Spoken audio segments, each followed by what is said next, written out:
Welcome back to another episode of Revealed Apologetics. I'm your host, Eli Ayala.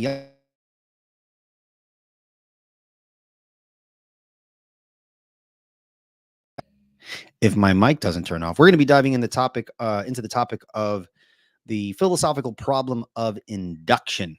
Okay, and we're going to talk about this topic within the context of its usefulness in apologetics and how the Christian worldview offers an explanation for this philosophical problem. But before we get into that, I want to give folks a heads up on some interesting upcoming topics that I will be covering in future episodes. Okay, so let me just get my little list here, and hopefully, folks will find this interesting. I try to choose topics that I think people will find somewhat uh, fascinating and related to the topic of presuppositionalism and things like that.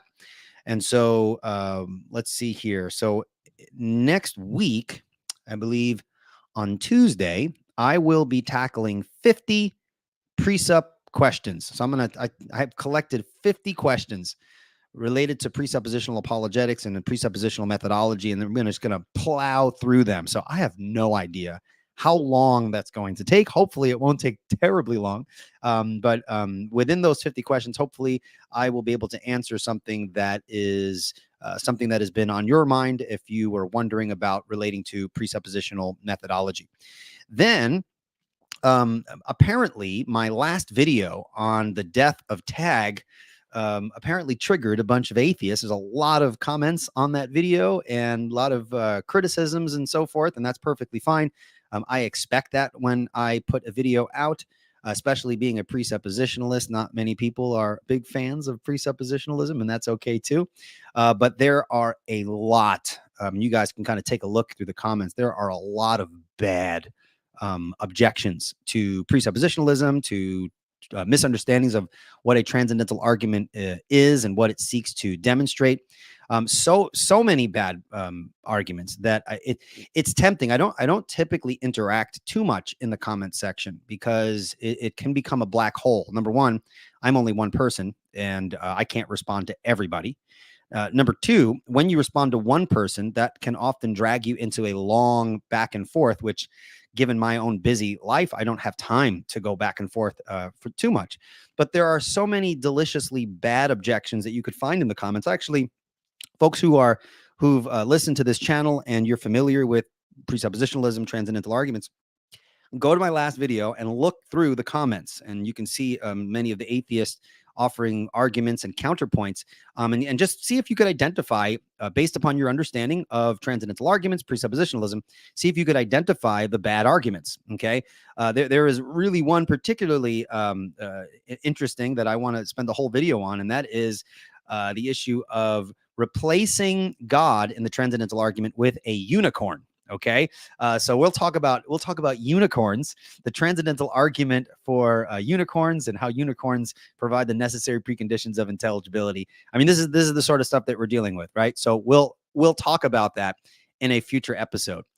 Another episode that's going to be coming soon is concerning a topic known as universals. So we're going to be talking about divine conceptualism, universals, particulars, abstract objects, those sorts of things. I'm looking forward to covering that topic as well. I'm also going to be dedicating a video explaining Cornelius Van Til's view of the rational irrational dialectic. Okay, now if you don't know what those words mean, that's okay. But Cornelius Van Til held to the position that given unbelieving worldviews, unbelievers are reduced to vacillating between a rationalistic perspective and an irrationalistic perspective, showing a tension in their worldview. We'll unpack that in a future video. And we'll also be covering the theistic preconditions for knowledge, okay, which is an interesting topic. And we'll talk a little bit about Francis Schaeffer. I know there are some people who associate presuppositionalism or forms of presuppositionalism with Francis Schaeffer. We're going to be talking about Schaeffer's line of despair. And if you don't know what that phraseology is referring to, that's okay. We'll talk about it when we cover Francis Schaeffer. And I may or may not, I'm not sure. I might be doing a short response video to Lawrence Krauss. There is a video out there where he is interviewed and he kind of interacts with a presuppositionalism a bit. I might do a response video to that. We will see. Okay. So a lot of interesting topics that will be coming up in the near future. And so hopefully you guys could stay tuned for that. I'm a teacher and today was my last day. So I'm technically on vacation, except I have to go back tomorrow because we have to clean out our classrooms and things like that. But I'm not teaching or anything like that. And then I'm going away for the weekend, and then I come back, and then I will be able to put some content out on a more regular basis for the summer. So super excited about doing that. And I appreciate folks who have been tuning in and showing their support by viewing, subscribing, all that good stuff. So there you go. So all of that out of the way. Let's talk about the topic of this video, and that is the topic of the problem of induction. Okay. Now, if you were to study, for example, the history of philosophy, you will find that there are many puzzles and problems that philosophers have had difficulty engaging with. But we want to make an important distinction here, because a lot of people will accuse presuppositionalists of focusing in on problems in philosophy and exploiting those problems, saying, see, look, you can't answer this philosophical problem, and so we're going to paste God in that equation and say, look, God solves it, and that's it. Okay. And of course, that's going to be unacceptable to most people. That's, of course, not what we're doing. What I'm arguing is that if we take many of the problems in philosophy, they are problems for certain worldviews, but not all worldviews share the same problems as other worldviews. So I'm going to argue that from a Christian perspective, the problem of induction, as we'll explore in this video, is not a problem when seen within the context of a Christian theistic world and life view. Okay. And so that's not avoiding philosophical problems. It's just showing that while this has been a philosophical problem for many perspectives, it is not a problem for the Christian perspective. And so Christianity provides what we would call the preconditions for understanding induction and the uniformity of nature and these sorts of things. Okay. So we're going to unpack that we're going to unpack it right now. Okay. So let's jump right in. If you are in the comments and you have a question, I do have a list of questions that I'm going to try to get through here at the end of this video. But if you have a specific question and it's not interrupting the flow of me getting into some of the details of this topic, I'll try my best to stop and kind of address the question as best I can. Okay.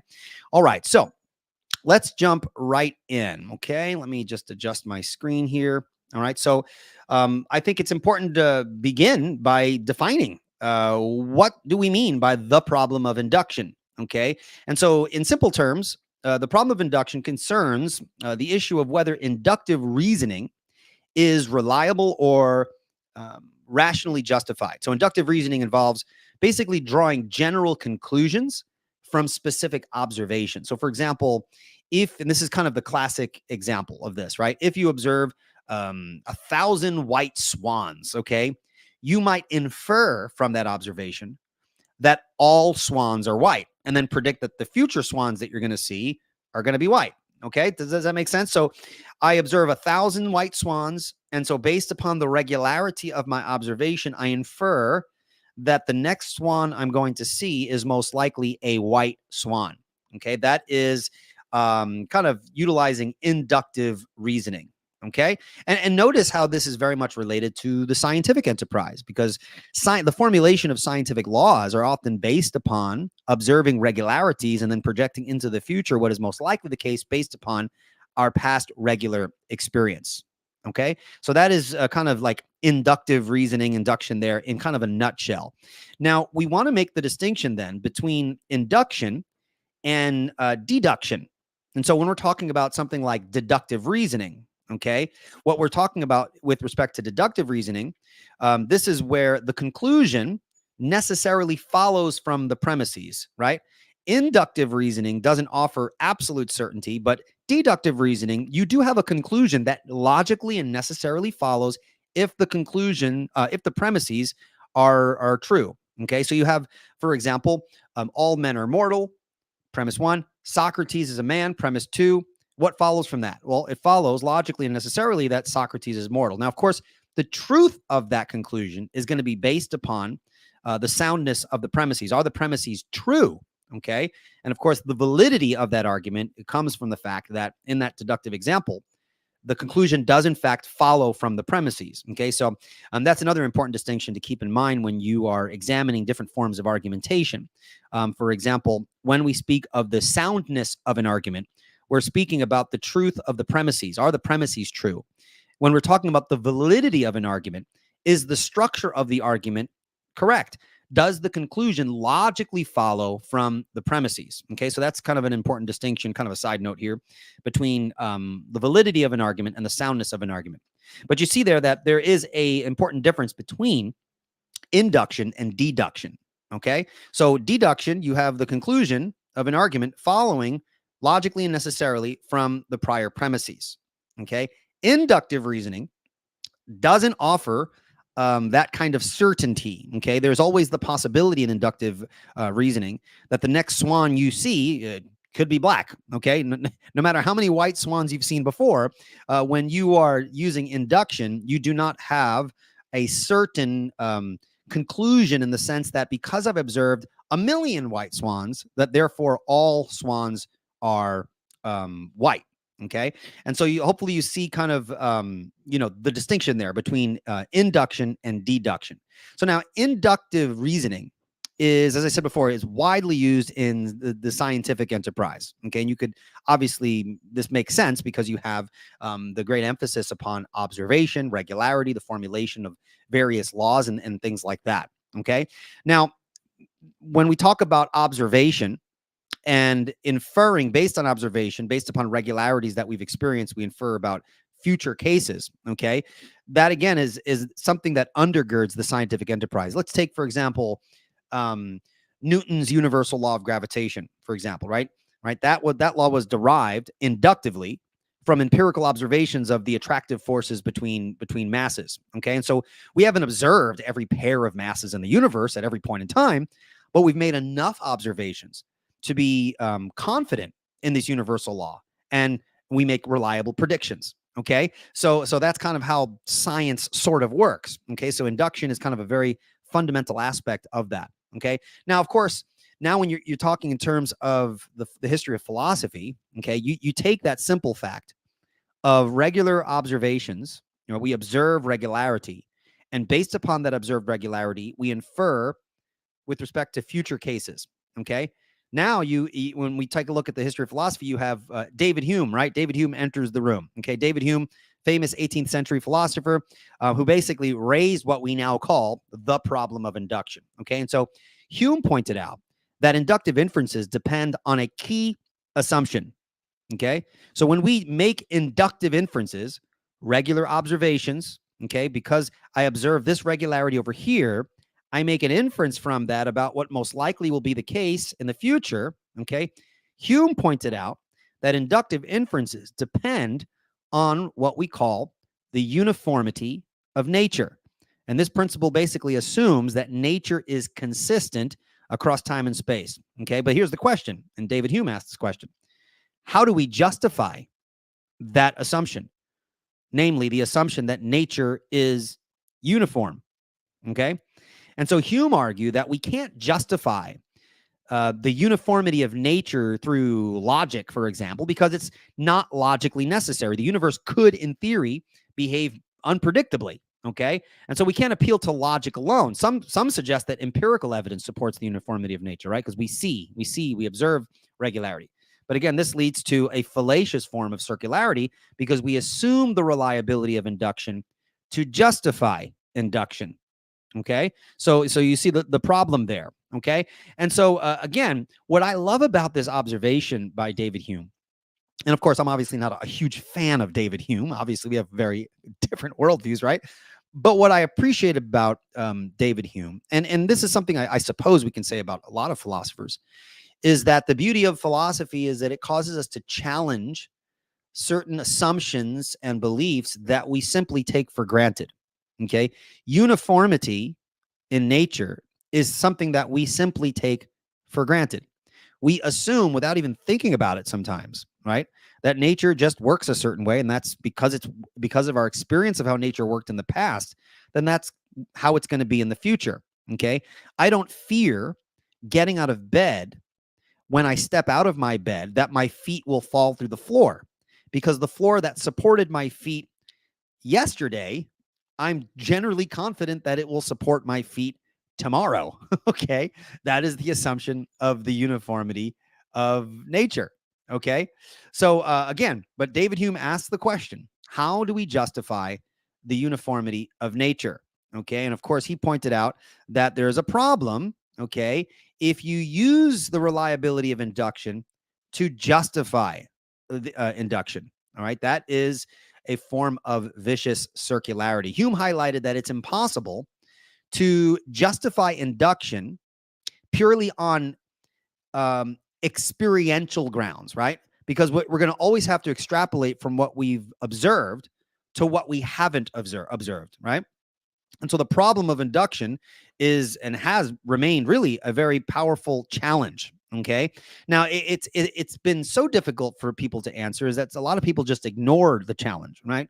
They point to the pragmatic aspects of science. If science is undergirded by the assumption of induction and the uniformity of nature, we can't answer how we could justify that. But because on a pragmatic level, it produces so much great results in the scientific enterprise, we don't really have to deal with it. Okay. But of course, that's not true. We do have to deal with it. It is a very important issue. And of course, contemporary philosophers have tried to address it. And so you do have different explanations as to how people hash that out. Okay.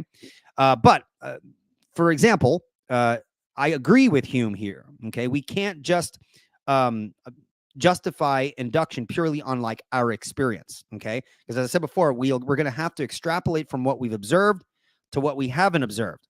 And so the problem of induction is there. We can't avoid it. Okay.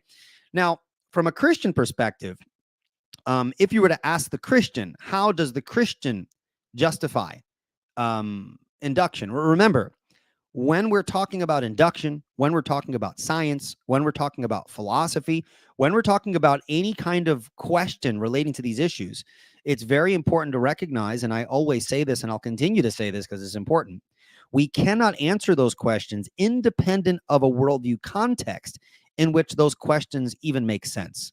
Okay. So induction, okay, the expectation that the future will most likely be like the past is understood within a particular metaphysical framework, within a particular view of the nature of reality.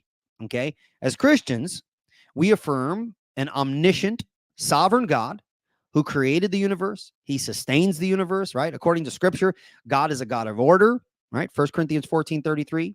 He controls nature, Genesis 1:1. Being the creator of nature, he obviously has power over that which he created, okay? He knows the uniformity of nature because he authored it. It is God who places or gives things within creation their unique features such that they act in certain ways and they are regulated in accordance to the things that God has put in place. Okay. And again, if you consider furthermore within the Christian worldview, God created human beings with cognitive faculties designed to understand and interact with his creation. And so our inductive inferences as image bearers, right?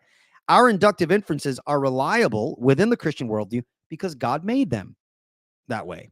Okay. Within the Christian worldview, with our doctrine of creation, providence, and revelation, the problem of induction really isn't a problem at all. Okay. So now, while the problem of induction is a problem in philosophy, I think the problem is answered when we understand it within the context of a worldview in which there is a sovereign God who created the world in a certain way such that we can make predictions, reliable predictions about the future based on past regularities, so on and so forth. Now, again, some people think that the Christian worldview doesn't answer the question because we believe in miracles. If God can perform miracles, then can we know that the future will be like the past? And God can just perform a miracle. And so there you go. It's different. Well, not so fast. Okay. While it is true that as a Christian, I can't know 100% that the future will be exactly like the past in some instance. When God performs miracles, the miracles are not random. Okay. That's not part of the Christian worldview. Okay. Um, the Christian worldview does not posit a God who capriciously and randomly performs miracles such that the world then becomes a random place because God can just do anything at any time. And so predictability is out the window. No, God does miracles within certain contexts. As a matter of fact, if you look at the Gospel of John, for example, okay, in the Gospel of John, miracles aren't called miracles, they're called signs. Okay. And what do signs do? Signs point to something. Okay. Highlighting the fact that when God performs miracles, it is typically done within the context of pointing to something, maybe some divine truth, or the the truth of the Messiah, or the fact that God is with a certain prophet or something along those lines.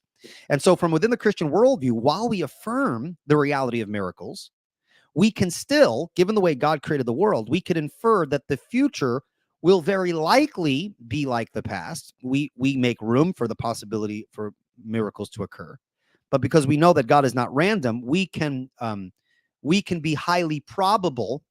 We can be highly probably certain that the future will most likely be like the past, unless God chooses to intervene in some way, shape, or form.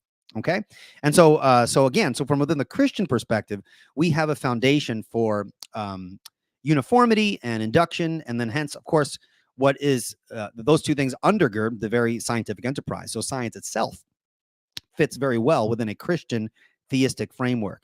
Now, when we take a look at the atheist, for example, I don't think this is the case at all. Okay. Now, to understand why the atheistic worldview can't adequately account for the uniformity of nature or solve the problem of induction, we're going to have to kind of dive a little bit deeper into those worldviews. Okay. And just as a side, I know if some people caught this, I said atheistic worldviews. I know there are some atheists there who say, listen, bro, atheism is not a worldview. It is. But atheism is not a worldview. Okay. Any worldview that has an atheistic bent in terms of affirming implicitly or explicitly that God is not necessary for intelligibility. Okay. Any category of atheism, okay, regardless of the flavor of atheism you identify as, I would argue cannot justify induction and uniformity. Okay. Now, why do I say this? Well, inductive reasoning, as we said before, involves making generalizations based on specific observations. Okay, so for instance, observing the sunrise every morning leads us to inductively infer that the sun will rise again tomorrow. Okay, now this reasoning relies on the principle, as what we said before, the uniformity of nature. And so the idea that the future will resemble the past and that the laws of nature are consistent over time and space, that assumption of uniformity, okay, undergirds our inductive inferences. Okay, let's see here. I have here Scott here. I wish someone of the level of, say, Dr. Chris Bolt would write a dissertation on induction and scientific laws. Well, if you're being sarcastic, then that's funny. If you're not being sarcastic, I think Chris is a friend of mine. He did write a book, I think, on this. Let me see if I can look it up and maybe put the link in the comments here. If anyone's interested in kind of diving into this, let's take a look here. Chris Bolt. Let's see here. Bolt, the Disney movie. It's funny when you type these things in. Let's see here. What pops up on Amazon? Let's see. Hollywood Heroes. No, Chris, where is your book? Maybe Scott, if you know the title, World in His. There we go. Let me actually put that in the World in His hands. Okay, let's see. We're gonna get that book here somewhere. Holy cow. Hold up. Timeout. Why isn't that book not popping up? It says World in His Hands. Let me do this here. World in His Hands. World in His. I got the whole world in it. Oh, here we go. It's $10 on Kindle, and it's at the ungodly price of $27 paperback. So let's get the Kindle link here, because I know if you guys are like me, you too broke to be spending $30 on a book. Let's see here. We're gonna copy. We're gonna put that right here. I'm gonna paste that bad boy. Boom, and it is there in the chat if you're interested in that topic here. All right. There was an error, so I don't know if it if it went through. My bad if it didn't. Okay, let's see here. Okay, sorry about that. All right. So, from an atheistic perspective, I think atheism, any form, which, if we can kind of be more specific, which generally entails kind of a naturalistic, materialistic understanding of the universe. Let's take that version of it just for example. Okay. I think that position struggles to provide a rational basis for the uniformity of nature, right? Naturalism posits that everything that exists is a product of random, undirected processes, right? And so, given that assumption, there is no intrinsic reason why the universe should operate in a consistent and predictable way. Okay.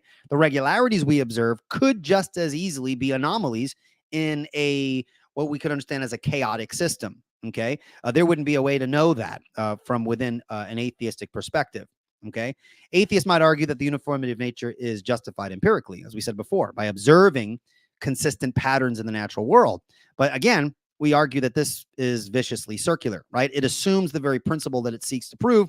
Basically, we observe the uniformity of nature, and then we use those observations to justify future uniformity, right? This doesn't provide an independent rationale for why nature should be uniform. It simply presupposes it, which ironically is exactly what many atheists claim we're doing as presuppositionalists. And of course, I've talked about ad infinitum why that's not the case. Okay, so from within an atheistic perspective, there is no justification. Okay, now there are some contemporary ways in which people have tried to solve this problem, and I haven't touched on that in too much detail.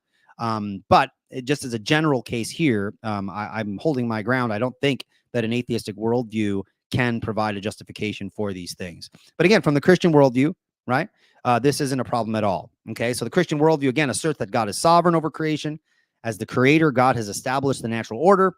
He maintains it consistently. Okay, scriptures like Genesis 1:1 and Hebrews 1:3 basically affirm that God not only created the universe, but also upholds it by his power. Okay, within that framework, this provides a foundation for believing in a consistent and orderly universe because it reflects the nature of its orderly and unchanging creator. Okay, now you don't have, as an unbeliever, you don't have to believe that. Okay, but it makes sense within a Christian worldview that we can do science and make reliable predictions and have a foundation for those things.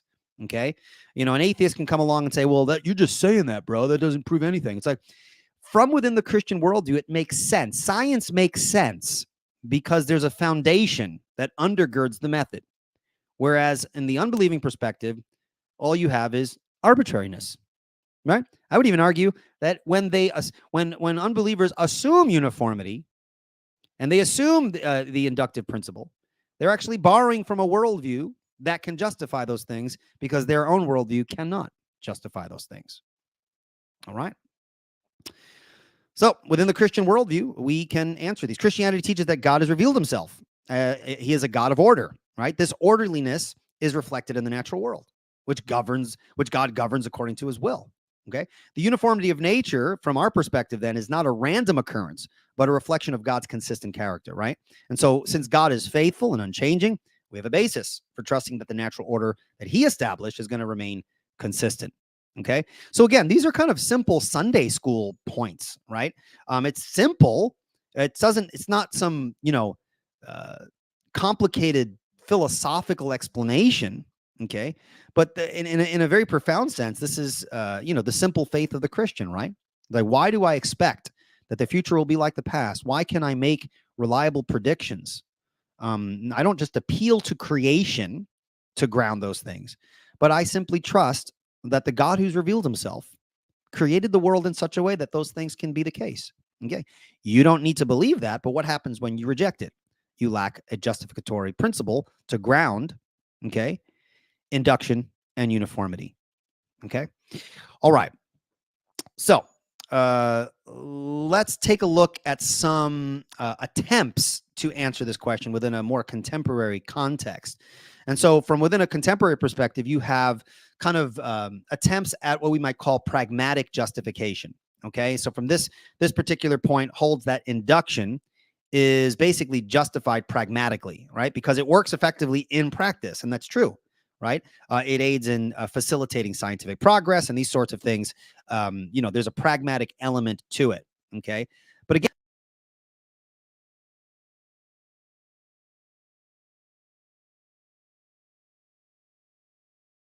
Sorry about that, my mic. When I flail my arms and stuff like that, maybe I'm Puerto Rican, so my hands move all over the place. I like disconnect myself. So I'm sorry about that. Whoops, there we go.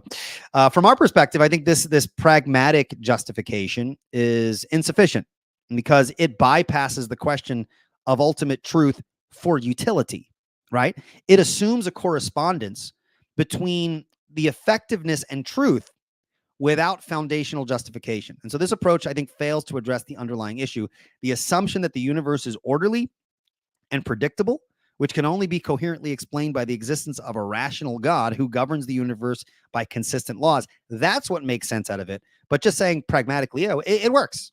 Well, yeah, no duh, it works. No one's denying that it works, right? The question is, which worldview makes sense out of why it works? Okay. You could respond, maybe if you're an atheist, and say, well, science is not concerned with why questions, right?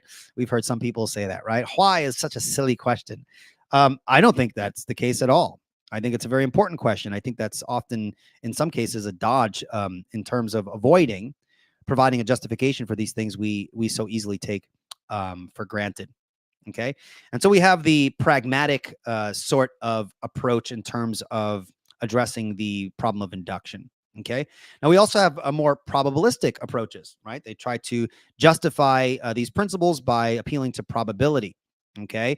And so some people try to ground induction in logical probabilities, basically suggesting that while inductive reasoning doesn't guarantee truth, it increases its likelihood. Okay. I'll say that again. Induction, okay, is grounded in probabilities, basically suggesting that while inductive reasoning doesn't guarantee truth, it increases its likelihood. Okay. Now, but again, we need to take a look at that. Okay. This approach, if you're taking that approach, that still rests on the assumption that the future will resemble the past, an assumption that cannot be justified within that framework. Okay. Because it still presupposes the very categories that we're asking about. Okay. It's again going to be stuck in some form of fallacious circularity. Okay. Or you can take the reliabilist approach. Okay. There's this view known as reliabilism. This view basically says that induction is justified because it is a reliable process that tends to lead to true beliefs. But again, reliabilism assumes that what has been reliable in the past will also continue to be reliable in the future, which is itself an inductive claim in need of justification. So from within our perspective, we would say that such an assumption lacks grounding without acknowledging, when you don't acknowledge God's providential control, right?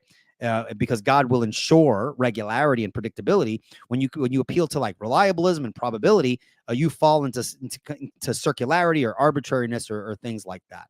Okay.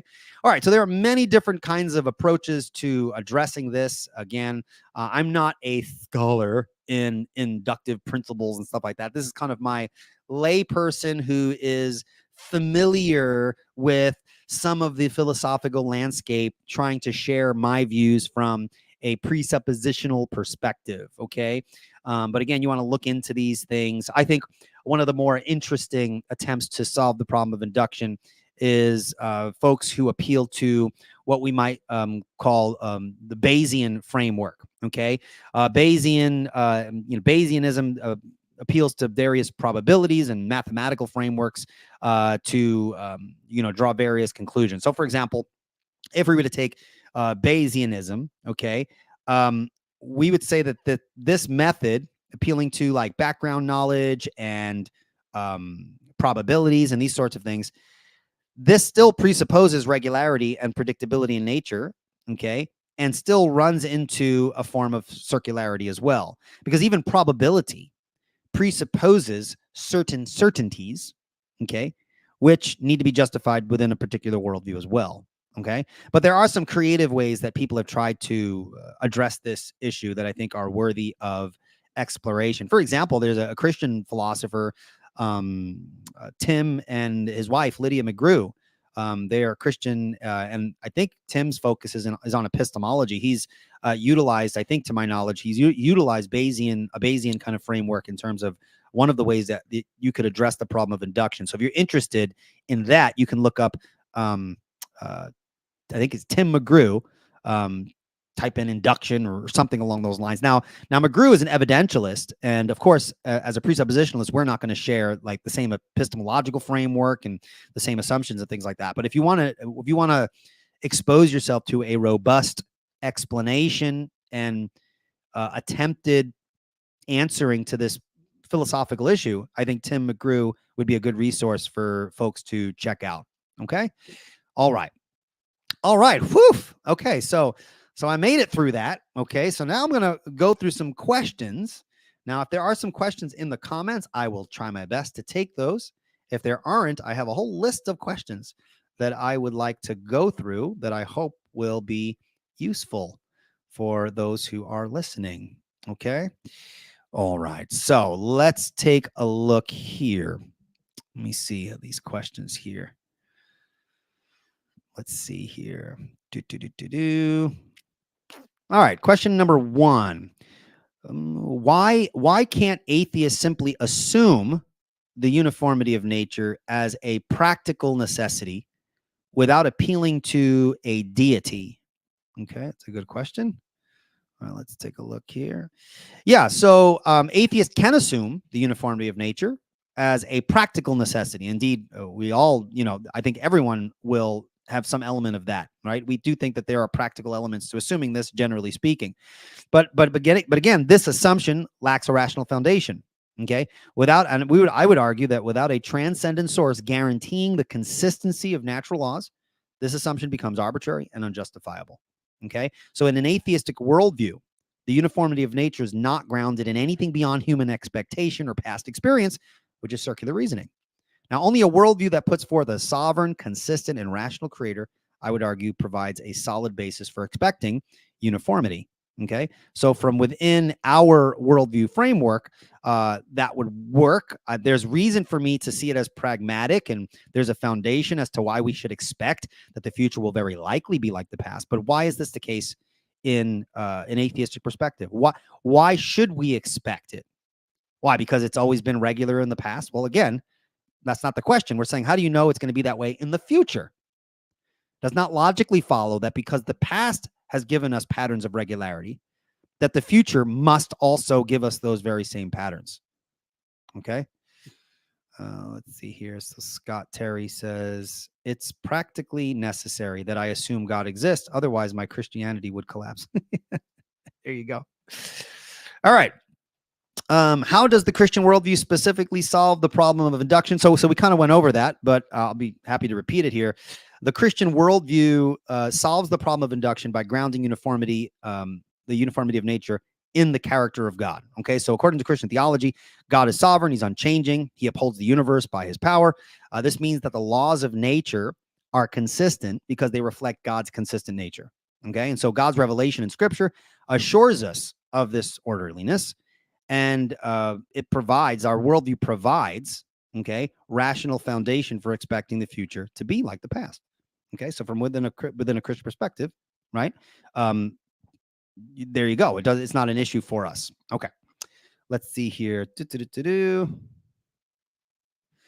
A question over here.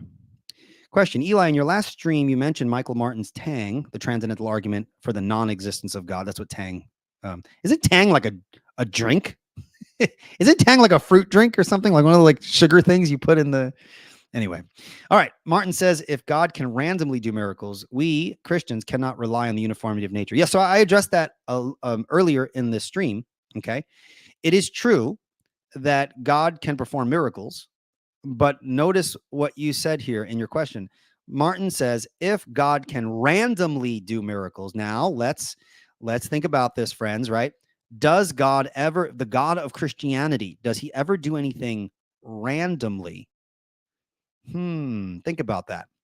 The answer to that is no. God does not do anything randomly. Miracles are not performed just willy-nilly, making the world a kind of haunted house that, like, who knows what's going to happen? Anything could just randomly. No. God performs miracles for specific purposes, and he also governs the world in a regular fashion, generally speaking. So according to the general principles, okay, that God has established, we could expect the future will very likely be like the past. And we leave room for miracle. But because miracle is not random, we don't think that miracles just, that's it. It could happen at any time. And then our predictions are always, are we have no basis for predicting, the future based on past regularities and things like that. Okay. All right. Oh boy. Can anyone justify the first premise of tag? Go back and watch a bunch of my other videos. I feel like I've repeated myself like a bajillion times. And then people say, you haven't addressed this. You haven't addressed that. I've addressed as best I can almost every main objection in the comments in some video somewhere. Okay. So you can check that out. Not going to repeat that here. It's not the topic of this stream. Okay. But I do appreciate Mighty Zarlak. I love the Star Wars reference. I'm a huge Star Wars fan, by the way. And this is really bad, but I even love episode 1. That might put me in a different category for some people. Okay. All right. Let's see here. Let's continue here. Okay, so here's a question here. Can other theistic worldviews like Islam and Judaism also account for the uniformity of nature? All right, so I would say that other theistic worldviews like Islam and Judaism, they do have a concept of a God who is sovereign, right? And he orders the universe. But I would say that let me see. I'm getting thrown off by the comments on this. Let me see here.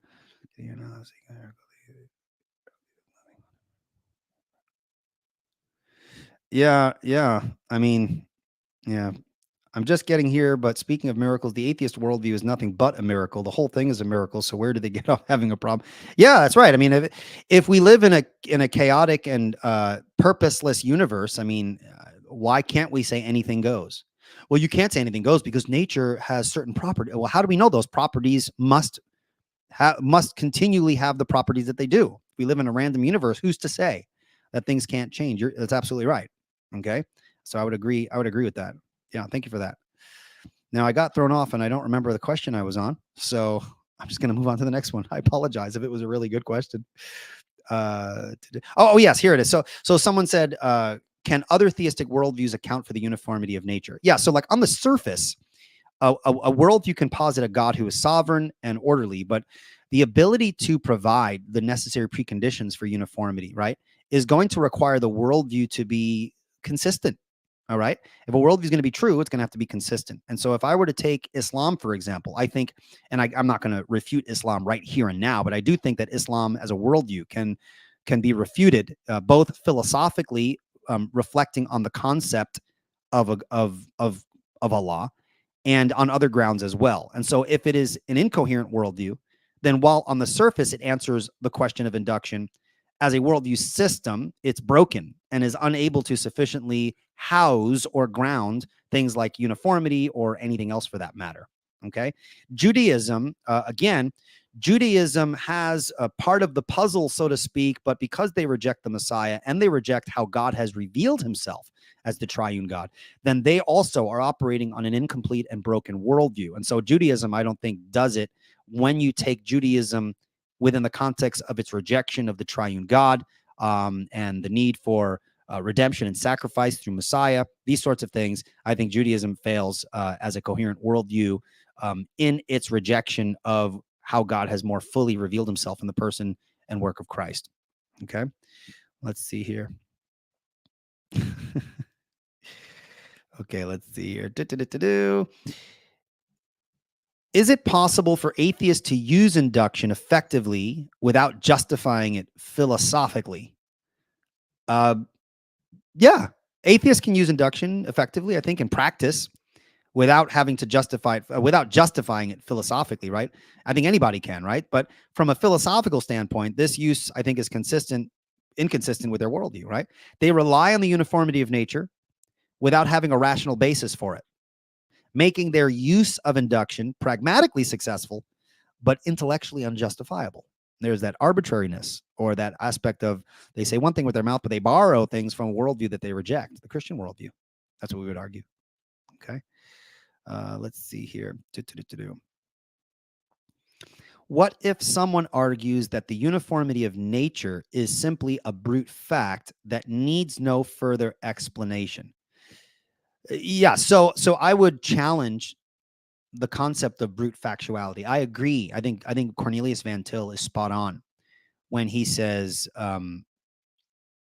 let's see here, when he says that a brute fact is a mute fact. I want someone to tell me how they can make sense out of a fact independent of a worldview, right? There's always going to be an interpretation of the fact, and the interpretation of the fact is going to be done within the context of a worldview framework. So claiming the uniformity of nature as a brute fact, I think basically kind of just avoids the need for justification, right? It fails to provide a rational basis for belief in what we're talking about here. I think in philosophical terms, a brute fact, which is basically an unexplained given, right? It doesn't satisfy the demand for a coherent explanation. It's just that way. Okay, well, God's a brute fact. It's just that way. All right, conversation's over. And I don't think that's intellectually satisfying at all. Okay, sorry if my attention looks split. I'm kind of paying attention to the chat here.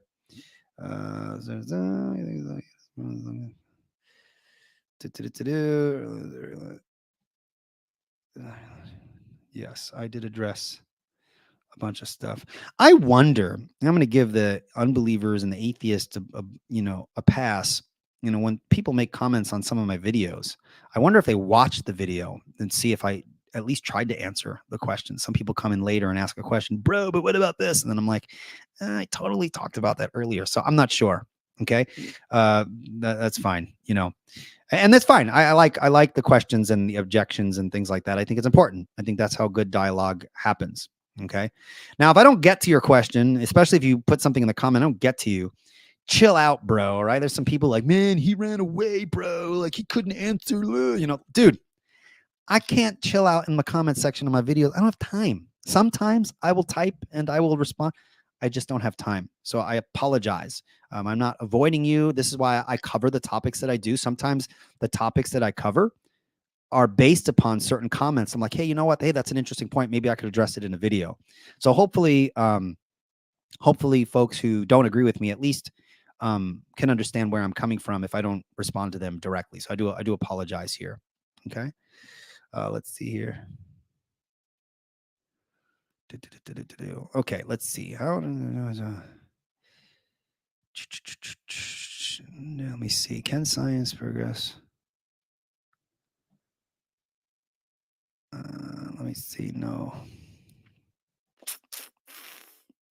right, I like this question. So, how can Christians use this argument in? I guess the whole issue with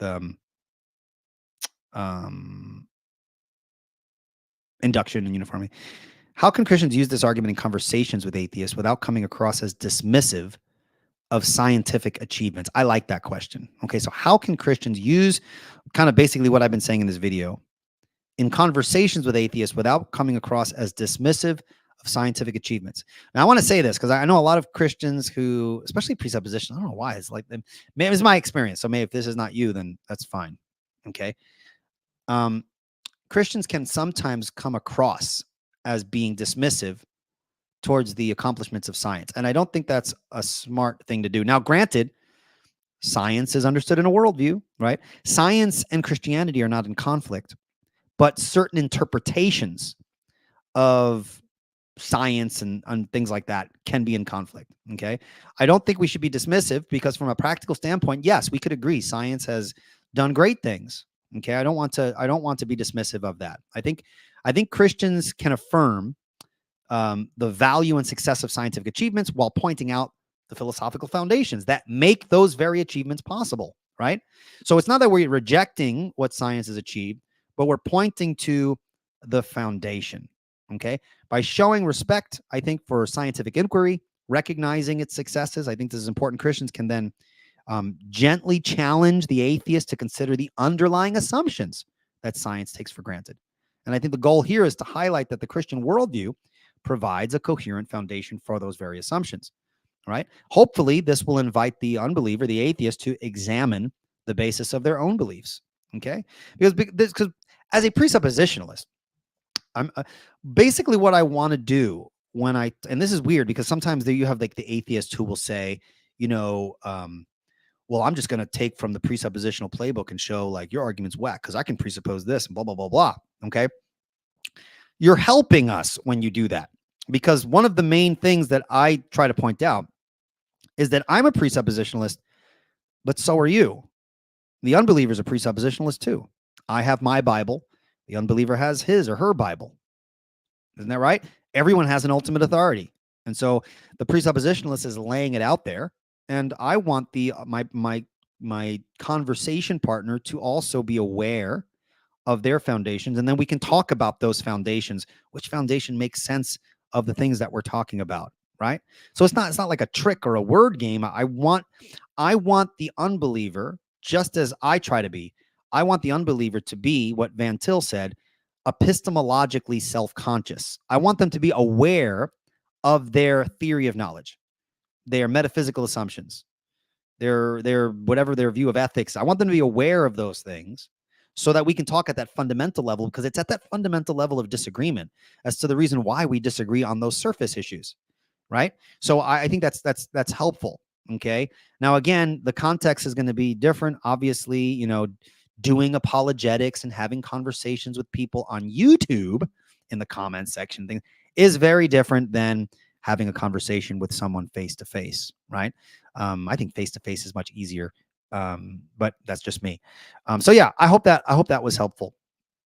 Let's see here. We'll do this one as the last one here, unless there's some questions in the comments. How would you address the concern that invoking God to solve philosophical problems is intellectually lazy or a God of the gaps approach? Yeah. So, yeah, I never was impressed with some of the accusations of God of the gaps, especially with even with criticizing some of the classical arguments within, natural theology and stuff. I never saw it. But nevertheless, I think invoking God to solve philosophical problems like the problem of induction, I don't think it is a God of the gaps approach, because it doesn't fill a gap in scientific knowledge, right? We're not filling a gap in scientific knowledge with like divine intervention, right? Rather, we're providing a comprehensive metaphysical foundation for the intelligibility of the entire scientific enterprise itself. And so basically, this approach offers a positive explanation, right? We're offering a positive explanation for the uniformity of nature, which we are rooting in the very character and revelation of God. And I think when we take, for example, the Christian worldview, its assumptions about the world and knowledge and all these sorts of things and our place in it, I think things like induction, uniformity, and all these other things, they make sense within the Christian system. They do not make sense within an atheistic system or any other system that is incoherent or reduces to arbitrariness or inconsistencies or anything along those lines. Okay. All right. Woof. All right. That was a lot. I hope this was helpful. I know I talk super fast, so I do apologize if my fast talking makes it difficult to to follow. But all right. So I'm going to scan the comments here, see if I can find any questions. If not, we'll wrap up this live stream. Don't miss it. Okay. You can put the little notification thing. I'm going to be covering 50 precept questions next Tuesday. All right. I'm going to drink some tea. I'm going to put some honey in that bad boy, make sure my throat is good to go. And then I'm going to try to tackle, and I'll try to sort the questions from like basic to more complex, and hopefully it'll be useful for people. Okay. All right. Let's take a look here just really quickly. And I look for question in front of the question. Let's see.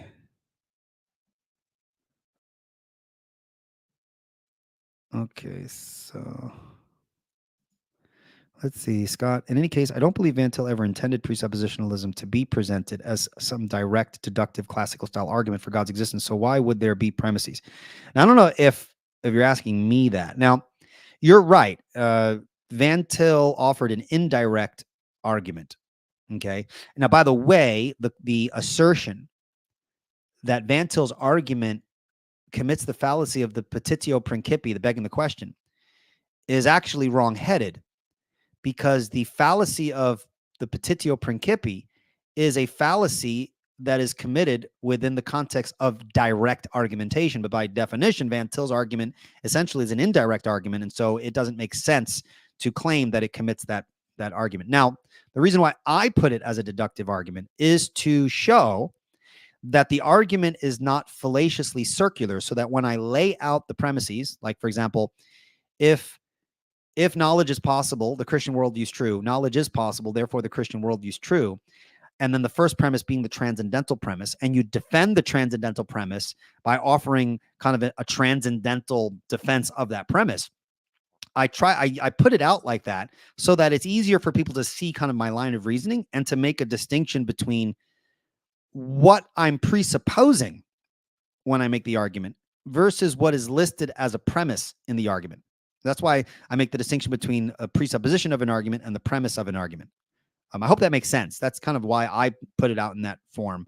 But I know, yes, Van Til didn't originally intend the argument to look that way. All right. All right. Let's see here.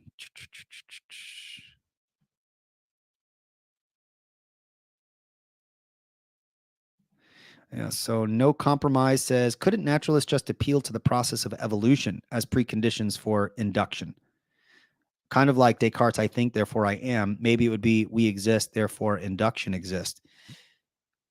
No, that's a very vague evolution. You mean the random process of change is the precondition for regularity?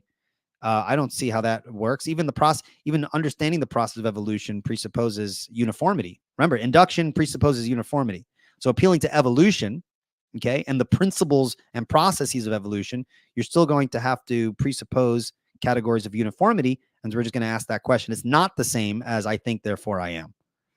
Because to deny your own existence, you have to exist in order to deny your own existence. Now you say we exist, therefore induction exists. We didn't have to exist in such a way that we were able to infer certain things.